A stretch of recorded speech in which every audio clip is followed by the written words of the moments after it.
In this second of 2 lectures on population ecology, Dr. Bill Fagan presents key spatial questions in population ecology and methodological approaches to addressing spatial issues.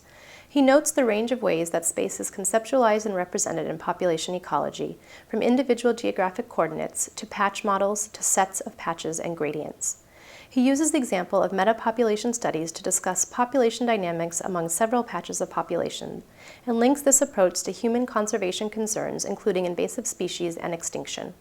He then describes integrodifference equations as one method for modeling spatial dynamics among populations and their relationships across the landscape. He introduces the concept of a dispersal kernel as a measurement of the dispersal distance and rate of individuals in the population and resources across the landscape. I want to talk about spatial problems and some methods for modeling spatial problems. So I'm going to talk about how ecologists think about space. In ecology, the key thing that I'd like to convey is that different conceptualizations about space point to different methodologies that we might want to employ to study questions using those conceptualizations. So for example, we might have explicit versus implicit space. This is the example that you gave, that there's just an entity. If that's what we're considering about, that opens up certain doors to us. But if we are thinking about space in an explicit way, where there's an actual coordinate system, we need a different set of tools. Okay? Another way of attacking the problem is what are called patch models in ecology.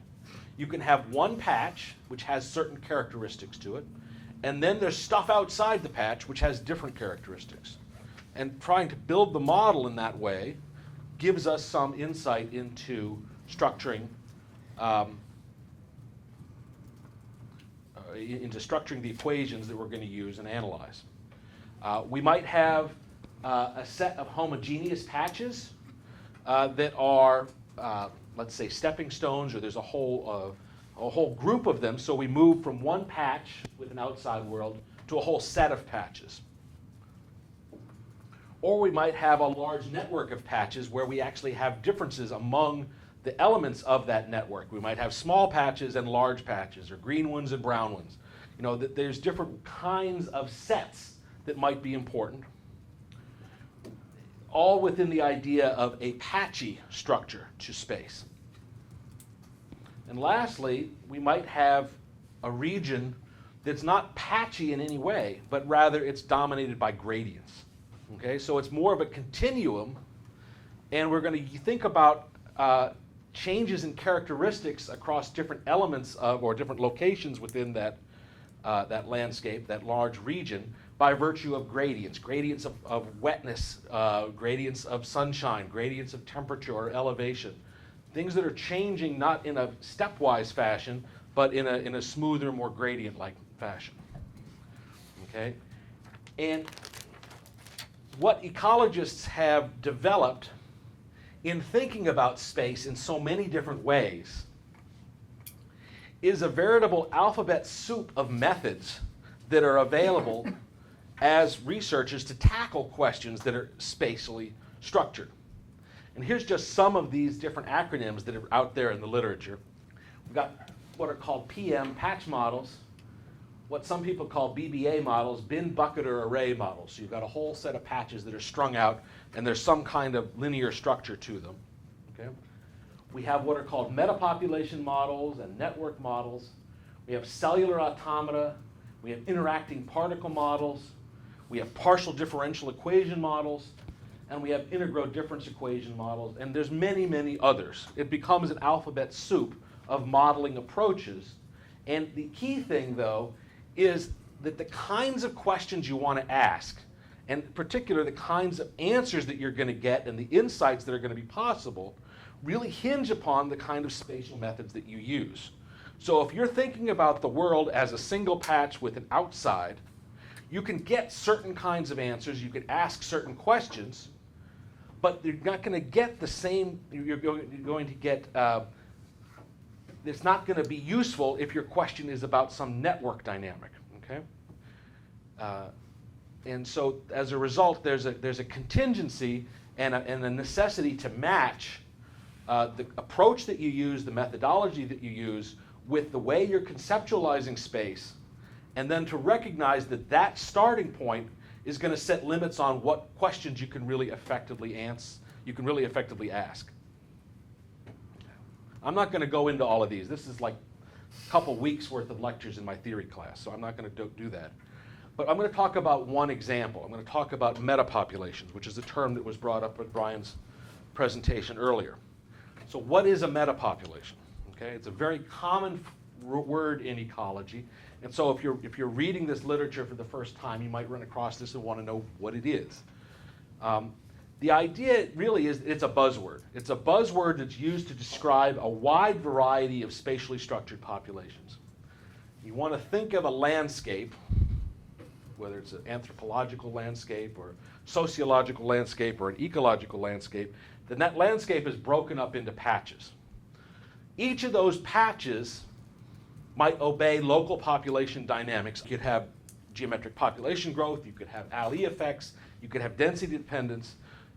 Those kinds of effects are taking place locally on each of those patches within that metapopulation. The complicating factor in a metapopulation is that those patches are no longer in isolation with one another.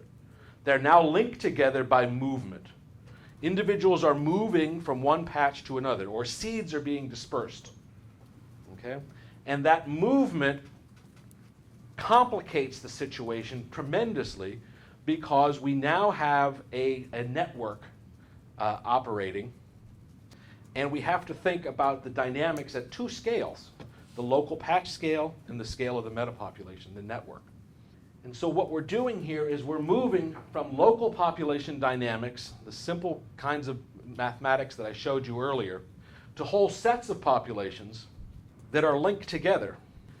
And the idea in a metapopulation approach is that it has some advantages. Just like I was talking about the work with Olaf on the fishery stocks, we are interested in leveraging the hierarchical structure of the landscape. We ask different questions about the network than we do of the individual patch. Okay? You represent the larger scale spatial dynamics using the metapopulation framework. It allows you to focus on patch states, let's say occupied versus empty, and it allows us to focus on abstraction because we can't possibly keep all the details from the lower level. Even if we could possibly get population densities on one patch over time, the kind of effort that would be required to replicate that same surveying activity on a network of hundreds or thousands of patches is simply impossible to attain, and we can't have all the details. And so we, as a result, need to focus on an abstraction and think about, at the higher scale, the metapopulation scale, some reduced form of information that might be attainable. The other thing that comes into play here is a timescale argument. The idea is that the population dynamics that we talked about earlier, the alley effects in which a population might go extinct if it drops below a particular population threshold, or the density dependence that might come into play as resources get in short supply. All of those things can be considered to be happening on a very fast time scale, years, as opposed to the time scale of the metapopulation, in which you're going to see turnover in which patches are occupied and which patches are unoccupied. And so there's an idea that there's a faster time scale at the local patches than at the metapopulation scale, and that as a result we can think about the dynamics in a very different way. And so mathematically, if we want to talk about metapopulation dynamics, we can capture this kind of process. And here I'm moving to differential equations because this is a standard framework for thinking about metapopulation dynamics. We have more opportunity for some continuity to emerge, whereas the discrete time framework was so critical in thinking about the population scale. In a simple metapopulation equation, we're going to keep track of P, and in fact the rate of change in P with respect to time. And P is the proportion of patches that are occupied. Okay? C is the rate at which patches are colonized, and E is the rate at which patches go extinct. And so this is our equation structure up here. This term governs the colonization of new patches, and this term governs the extinction of existing patches. Mathematically, we can set this left-hand side equal to 0. We can solve for an equilibrium, and we can find that there's a balance represented here, an equilibrium if P star is equal to 1 minus E over C. That is called the equilibrium fraction of patches that are occupied in this system. So if the metapopulation has an equilibrium at P star, okay, a stable equilibrium means that if P star is moved away, if P, the fraction of patches occupied, is moved away from that P star, it will return. It's like this resiliency idea. It'll bounce back. If the equilibrium is stable, it will be drawn back to that stable value. If it's unstable, once you have a small perturbation away, that perturbation will grow and it won't return to that equilibrium. Okay. So this is a stable equilibrium. Okay.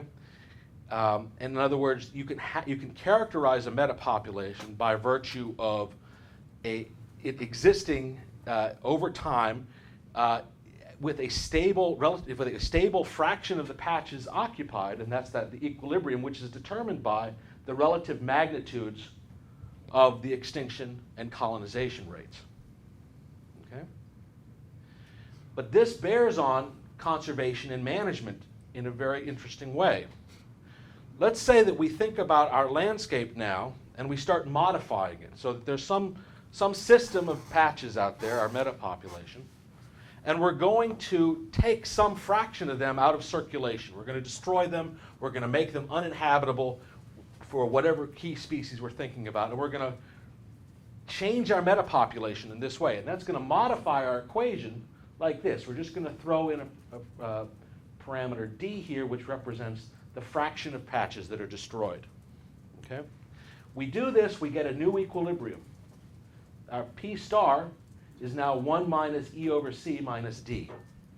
Okay? So our management of the landscape has resulted in modifying the metapopulation so that some of the patches are out of circulation. And in this setting, we can ask two questions. What value of D is going to guarantee extinction of the metapopulation? That is, all patches become unoccupied. And importantly, do you have to destroy all the patches in the system in order to cause extinction? Okay? So we think if we're talking about extinction of a population, that's when the last individual dies. Okay? If we're talking about the elimination of a metapopulation, we can cause that metapopulation to be doomed towards extinction simply by destroying a critical fraction of the patches D, so that we push the population, set that equilibrium down to 0. But we don't have to destroy all the patches to get there. Only a subset of the patches, that is making the metapopulation smaller, must be destroyed in order to cause the dynamics of the metapopulation to change so that the whole system collapses. I'm going to talk now about integrodifference equations. Integrodifference equations, I'm talking here as a particular tool, a methodology that has tremendous value, I think, within ecology for asking questions in space, spatial problems. And so I'm going to start off by talking about the equation structure, give you an overview of how these equations are structured. I'm going to talk about an application of integrodifference equations to the spatial spread of invasive species. I'm going to talk about an application to central place foraging. And then if I get to it, I'm going to talk about an application to conservation planning.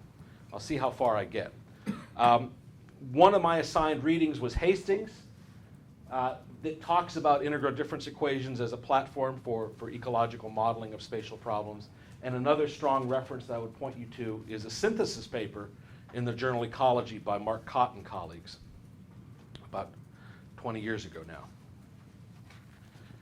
So integrodifference equations are advantageous as a starting point because they have this emphasis on discrete time. So if we go back to the very beginning of my talk here, I talked about the importance of and the utility of equations that are structured as discrete in time. Okay? We're going to leverage all of that information and use it in a spatial problem now. Okay?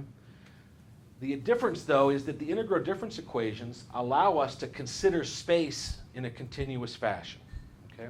So we have a discrete time setup, but we have discontinuous space. And space is going to be represented as domain omega. So it can be called the patch, it can be called the landscape. It's our spatial entity of interest. And what happens in an integrodifference equation is that we can talk about the dynamics at local position x, how those local dynamics are determined by what's going on at all these other places within our patch. Okay? So there's population growth, which is possible at all these positions y. Y is just another position along within our patch, just like x is, but we're just calling it y to keep it different. But we're moving from a single population setup to a setup where individuals can move, and they can disperse from these other positions y to our focal position x, and they get redistributed. They can wander there by themselves, they can get blown there as seeds, they could get carried there as a louse on the back of a bird. There's many different mechanisms by which you can have this redistribution taking place. But the idea is that we want to keep track of all this spatial movement from all these positions within the patch and how they impinge upon what's going on at our location x. Okay? So what we're going to do is we're going to integrate across all the positions y, all the different possible y's, and the redistributions from y to quantify the change that's taking place at our local position x. And so we do that with this equation. Okay? So we have our population size at time t+1 at location x. So now we change the indexing. So we still have our t+1 that we remember from the beginning of the lecture, but now we also keep track of where. And where is x? And so we have an integral over the whole domain omega, and we have two pieces on the right-hand side. We have the population dynamics, just like we did before, represented by n. Now it's indexed by time and by y. That's all these other places here. And we also have this thing k, which tells us the relationship between positions x and y that reflect this dispersal, this movement, this reconnection. And so our equation looks complicated, but all we've done is to throw in this piece here to represent our spatial structure for the population that allows us to move from a single population to a whole landscape and start thinking about the way that movement is going to influence our dynamics. And it turns out that the dynamics depend sensitively on the form of this dispersal kernel k. The kernel is simply a probability density function. The key thing is that probability density function integrates to 1. Okay? And the reason we care about that is that we want to be able to keep track of where all the dispersers go. We don't want to create any new ones. We don't want any to get lost into the ether. We have to have a dispersal kernel, and that kernel has to be a probability density function, and it has to integrate to 1. Okay? So we have to keep track of all the different movers. It is used in different ways. You can use it in demographic models where it means something different, but in these models we're talking about movement and dispersal. Okay? In this case is all movement and dispersal. And so here's some examples of what a kernel would look like. Okay? And so in this case I'm going to talk about a foraging pattern. Okay? So we can think about a position marked 0 here, and we can define movement away from that central position. And we can define it in different ways. So here is what's called a top hat or a rectangular distribution. In other words, that you go out to some dispersal threshold, and that within that distance, the density of colonists is exactly the same. But beyond that distance, nobody moves. Okay? It's too far. So there's completely even distribution of individuals over this limited range here. And then beyond that, there's no movement. So there's a finite dispersal radius that's possible. We can have a different distribution here, okay? You could have the Gaussian distribution, or you could have, in this case, a Laplacian distribution, which is two back-to-back exponential distributions, okay?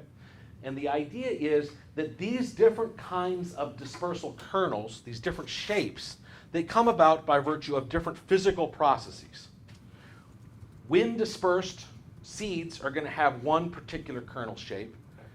Seeds that get picked up and carried by ants are going to have a different dispersal kernel shape.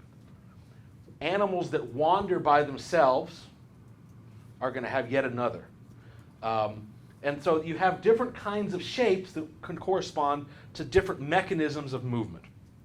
Okay? And we can use these different shapes to test ideas about how spatial problems will work out in the context of these integrodifference equations. So there's a lot of interest in one of the great flexibilities of integrodifference equations is that you can use them to study problems like river networks or water flow. And you, for example, would have a biased movement in the downstream direction and not as much in the upstream direction because you've got this pushing force, the current moving them downstream. Exactly, that's a great example. Wind works the same way. You can have biased movement in the direction of the wind. So what are the advantages of this kind of an approach? Okay, well, these are some of them. There's many, okay? You've got this discrete time structure, it's annual structure, that provides a good match to ecological and, in fact, socio-environmental data, like I talked about earlier. We're starting from a well-understood population dynamics platform, but allowing us to throw in additional complexity. So all the understanding that we have from the discrete time models introduced earlier carries over here, but now we get to throw in some extra complexities. Very importantly, it's possible to get statistically estimable parameterizations. We might be able to go out and actually characterize these dispersal kernels. Okay? Many of the integrodifference equations are analytically tractable, which means that we can get a solution that can be expressed in terms of parameters instead of having to do thousands and thousands of computer simulations. Okay? And the last two things are important because it means that we can recruit a whole bunch of other people to work on these problems. Okay? They have interesting mathematical properties. And so there's a very, a cottage industry of mathematicians that have suddenly gotten interested in these things because they can dig into the dynamics of these discrete time systems that are much more approachable than, say, partial differential equations might be, where you can say very limited things about the dynamics. And so there's a strong interest on the part of mathematicians and theorists in working with these kinds of models. So having built a model of this kind, what kinds of questions can we ask of it? When might we want to use this kind of model? Well, we can ask, how fast will a species spread through a landscape? If it's an invasive species, we can characterize how quickly it's going to spread. We can use this kind of modeling framework to ask about what's called central place foraging. So if you have an individual that lives at some home base, how does that constant movement out and back from that home base influence resources and population dynamics of the foragers? And we can also ask what happens when individuals go too far. If you have a patch that has definable boundaries and you have movement within that patch, but individuals are not constrained by the existence of those boundaries and might wander away, what kind of dynamics arise by virtue of movement across the patch boundaries into areas that are unsuitable? Okay. So let's talk about the first one here, this rate at which species can spread through a landscape. And it turns out that the shape of the kernel is very critical to determining the rate at which a species might spread through a landscape. So for some kernels, you do the mathematics, you put it in the engine and you turn the crank, you get what's called an asymptotically constant spreading speed. And so this is an example of what one of these would look like. So each of these curves represents a different snapshot in time, and you can see that the shape of the curve stays the same and the gap between the successive years, which each of the different curves represents at different years, the shape of the spacing stays the same. These are 3 different models that yield asymptotically constant spreading speeds. So in other words, from one year to the next, we can expect the population to expand by the same radius. But in integrodifference equations, you get something possible that doesn't happen in other kinds of models of invasive species. You get what is possible, what's referred to as accelerated spread. And this happens in situations where you have heavy-tailed kernels. So in other words, if you have a substantial fraction of your population density spread out on those tails, far away from the center of mass, okay? You don't have a Gaussian curve anymore. You now have more probability of moving long distances than you would see in that situation. If you have a heavy-tailed kernel where you've got that probability density far out, away from the center, you can get an accelerating rate of spread. What that means is that if each of these curves is now a snapshot in time, we can see that over time we get bigger and bigger gaps because the spread is getting larger and larger as time progresses. The spread is getting faster and faster as time goes on. It's no longer spreading at a constant rate. Okay? So let's think about this in the context of biological control for a minute. We can think about a situation in which we've got a pest species which is spreading through a landscape, and we want to invoke some kind of control measure to try to limit that. So we have a spread, a pest which is spreading, and we can characterize the impact of that pest in terms of the total area that it's affected, and we can characterize it in terms of the rate of spread of that pest into the landscape. In the context of managing this thing, we have some options available to us. We can try to invoke something called spatial control, which means that we can try to counter the spread of that pest in some way. We might, for example, release some control agent to knock it back, okay? Or we might do some kind of physical management, but we want to know where to deploy the human resources to undertake those management activities. So how would the control agents be released? Where do we do that? How do we approach the problem? Well, we could put the control agents in areas of high damage, or we could go after the new outbreak areas. But in all cases, we're trying to capture this difference between how much of the infested landscape is controlled by our biological control agent versus the rate of spread of the pest species out from that area. And so we have a graph like this that tells us how the pest is spreading through the landscape as a function of time. So from a theoretical perspective, this is an interesting problem because we want to know how we can design a system, what's it going to take to stop the spread of that pest species. And so we can build a model that involves, that has the capability of spatial spread, and then explore management alternatives within the context of modifications to that model. And then the other side of the coin here is if we have, let's say, an herbivore which is attacking an invasive plant, we have a co-invasion going on, and that can teach us something about the process of biological control and invasion dynamics. So early models of mathematical spreading populations had this kind of a form. This is a partial differential equation called the diffusion equation, or a reaction diffusion equation. This term here is the spatial part. It says that the spread takes place by virtue of diffusion, and then this is the population growth part. Okay? This model predicts a constant rate of invasion eventually. The idea is that the square root of the area affected by the invasive species is going to scale linearly with time.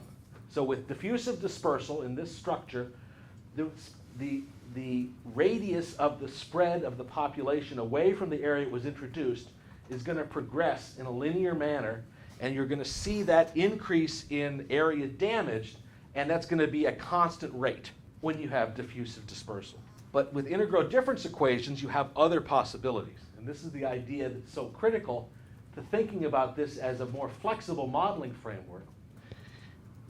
And what happens is if you have heavy weights on the tail, so this is a heavy-tailed dispersal kernel, you have a substantial probability that some individuals in the population are going to spread long distances away from their starting point. Okay? And it is important because these rare long-distance dispersers are the ones that are going to drive the rate of expansion of the pest species. And you get a very different response of spread of the pest in this framework. As I said, you get an increasing radius with time. That's shown here. Each successive year, you get more and more expansion of the pest species. And instead of a linear spread of the impact of the area occupied by the pest, you now get this nonlinear increase. With long-distance dispersal, you get a very different kind of response, and it can be at what's called an accelerating rate of spread. This is a weak alley effect in the context of a differential equation. And if you have a strong alley effect, where again you have a population growth rate which is negative below some threshold, then in that case the control agent can actually shrink the area of the impact of the pest species. So the pest population dynamics with respect to a specialist natural enemy very much determines the success of your control strategy. Now, also the success of your control strategy and what happens at catch-up if you're able to get a control agent catching up with a pest hinges upon whether the control agent is a specialist or a generalist. And you can see that here in terms of the magnitude of the reduction in the population of the pest species. So in gray, you have the population size as a proportion of what it was before catch-up. And this is the area that's occupied by the pest and the control agent. And then this is before catch-up, and then this is after catch-up. And you can see that in these cases, where you get the biggest impact, the biggest reduction, is actually in the case when you have released a generalist control agent that is able to increase its population by virtue of feeding on other species in the landscape. And this is not so good news because that means that you've replaced invasive species 1 with invasive species 2. But it does say that the strategies we undertake in thinking about the magnitude of the impact of our control agent have a bearing on whether or not our strategy is going to be successful or not. And then the third thing that matters at catch-up is what the structure of the landscape looks like. If the landscape of the invasive species pest in that setting is very patchy, you might expect, here's a patchy landscape like this. Some of the patches are not yet occupied by the invasive species. Some of them are. You can see a patchy landscape, okay, with and without the invasive species. We can also envision it this way. Here's a frequency distribution as a function of patch size. Some of our patches are going to be so small that even though the invasive species is there, the biocontrol agent has not been able to find those small patches yet. And that little bit of escape, those small patches that the control agent does not get to, may allow that invasive species to continue its spread. And so a very patchy landscape where the control agent misses a lot of the nascent foci of the invasive species that it's targeting, that little bit of spatial differentiation between the two distribution of the two species may be enough to allow the invasive species to continue. So a second example I want to talk about is central place foraging. And this is the idea of movement away from a home base. And we've got the foragers, the consumers are the ones that are doing the moving away from that home base. And we're interested in both the dynamics of the resources that they feed upon and the dynamics of the foragers. The idea is that we're interested in what's called, at the time the buzzword was spatial subsidies. But in the context of central place foraging, it's the extraction of resources from outside into an area where they're not, but using them there.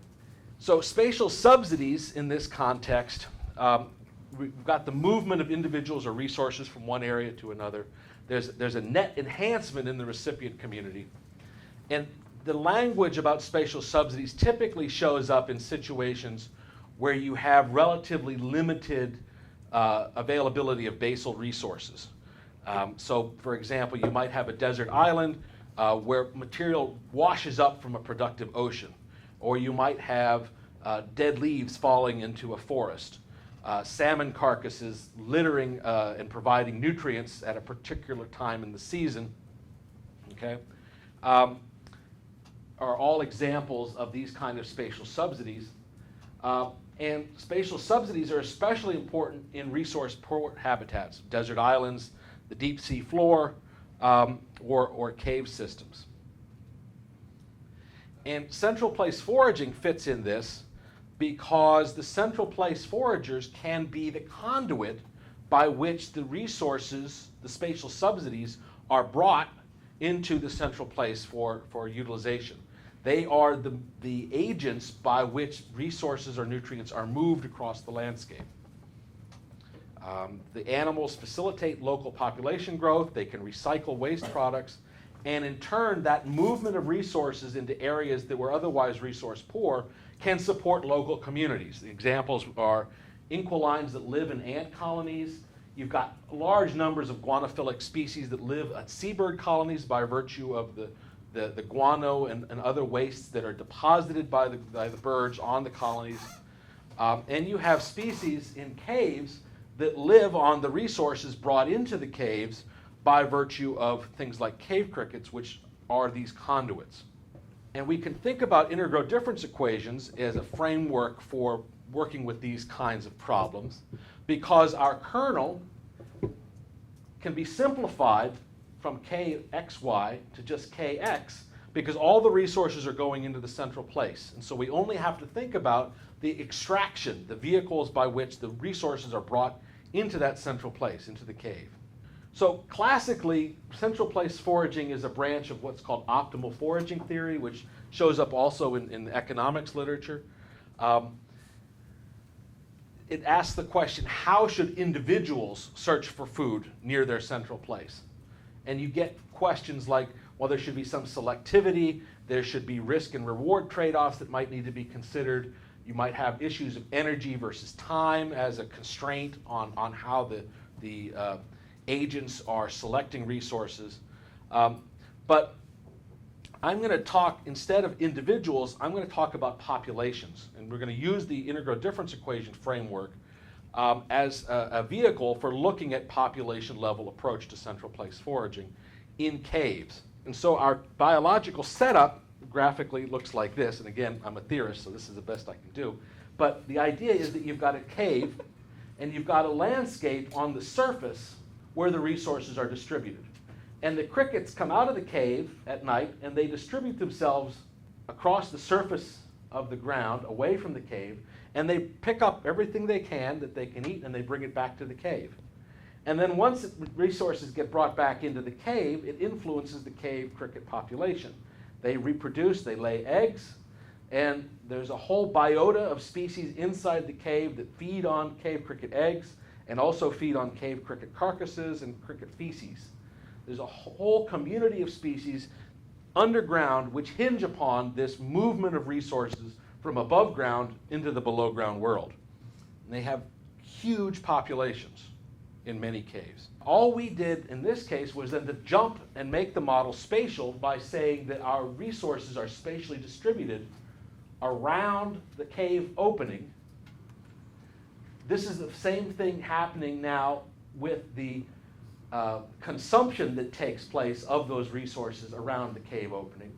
We integrate from L over 2 to minus L over 2, so that's the search radius that the crickets expand from the cave mouth to obtain resources. But then all the resources are brought back to the cave, and so the equation for the consumer, the cave crickets, does not have to be spatially explicit. And it turns out that there's a critical patch size for the persistence of the consumer. And this critical patch size is called L star, and it's represented this way, okay? It's an integral of that kernel of how the cave crickets expand away from the cave mouth to obtain resources. And it hinges upon the survival rate of the crickets and the birth rate of the crickets. And you get consumer extinction if this sum falls below 1. But what's really interesting in the context of cave cricket world, is that how they move away from the cave, the dispersal kernel, the way they use space, the way they extract resources from the surface world, that the way they distribute themselves determines the size of that critical patch that must exist around the cave mouth if the cave crickets are going to stay persistent and not go extinct.